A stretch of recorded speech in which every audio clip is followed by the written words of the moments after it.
You know, as a pastor, Sabbath rhythms have been a significant part of my formation and discipleship for close to 2 decades.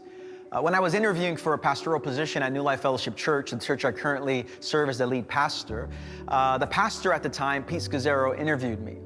I was 28 years old, and during our conversation, he made something plain. He said to me, "One of the only reasons you'll be fired as a pastor of our church is if you don't take time for weekly Sabbath."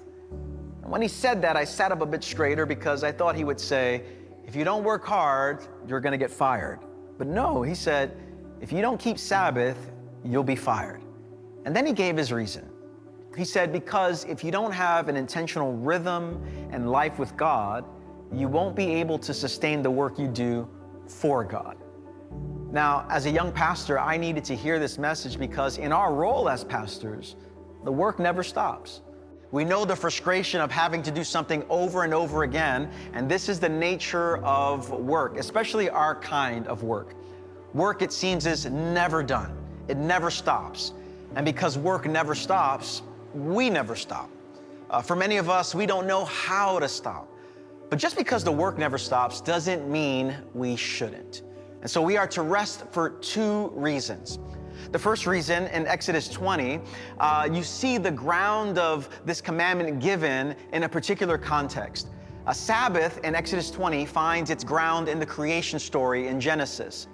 In Genesis, we find that there is a rhythm of how God creates. And at the climax of the creation narrative, we see that God creates rest on the 7th day.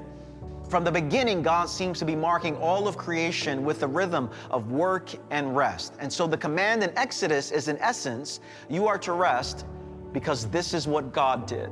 That's the first giving of it. And the second giving of the commandments is Deuteronomy chapter 5. And in this context, Sabbath keeping takes a prominent role for a different reason.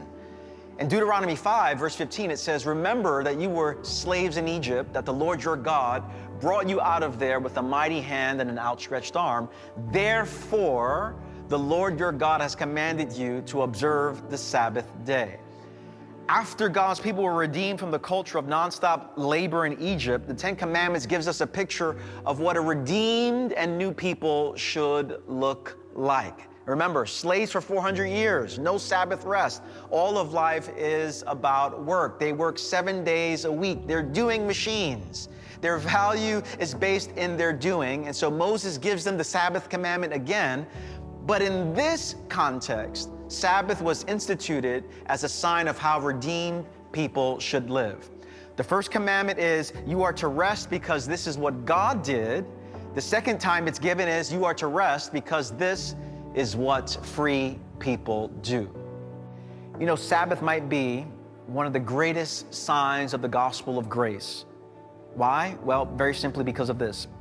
You intentionally accomplish nothing, and God loves you with an everlasting love.